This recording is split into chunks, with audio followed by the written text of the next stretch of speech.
Ikinulong sa kanyang silid at hindi pinakain sa loob ng 3 araw. Yan pong sinapit ng OFW sa kamay ng kanyang amo sa Saudi Arabia. Saksi, si Eileen Pedreso ng GMA Regional TV. August 11, nang dumating sa Saudi Arabia ang 27 anyos na si Leonor Falces na taga Iloilo City para magtrabaho bilang domestic helper. Pero kalbaryo ang naging pangingibang bansa ni Leonor. Sa unang araw sa trabaho, pinaglinis siya ng bahay sa loob ng 22 oras. Sa ikalawang araw, nagtrabaho siya ng 19 oras. Pag-ihi at pag-inom lang umano ng tubig ang kanyang pahinga. Sa pangatlong araw, nakiusap umano si Leonor sa kanyang among Arabian National na bigyan siya ng kahit 30 minutong pahinga.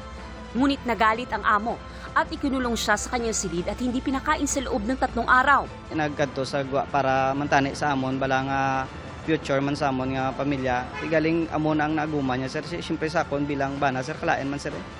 Nga amon na naguma ni Mrs. Habang nasa kanyang silid, nakapag-send pa si Leonor ng voice message sa kanyang asawa.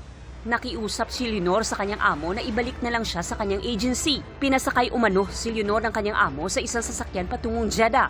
Nang makitang Pilipino rin ang driver, nagmakaawa si Leonor na ihatid siya sa tanggapan ng kanilang agency. Natruma na si Mrs. ko nagtawag sa akon nga hindi na sa mag-take pa sa iban nga employer sa nga gusto yun agad magbalik sa diri sa pungsod sang Pilipinas. Nakarating na sa OWA Region 6 ang nangyari kay Leonor. Pinoproseso na ang pagpapauwi sa kanya sa Pilipinas. Abot na siya diri without cost sa husband o kay Leonor man. Kansilahon na inatanan.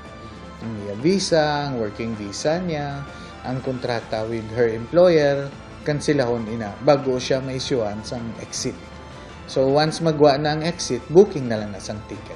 Pinuntahan ng news team ang tanggapan ng agency ni Leonor pero hindi na nagpaunlak ng interview ang mga personnel. Ngunit ayon sa nakausap ng news team, nakikipag-ugnayan na sa otoridad ang kanilang central office. Ako sa Eileen Pedreso ng GMA Regional TV, ang inyong saksi.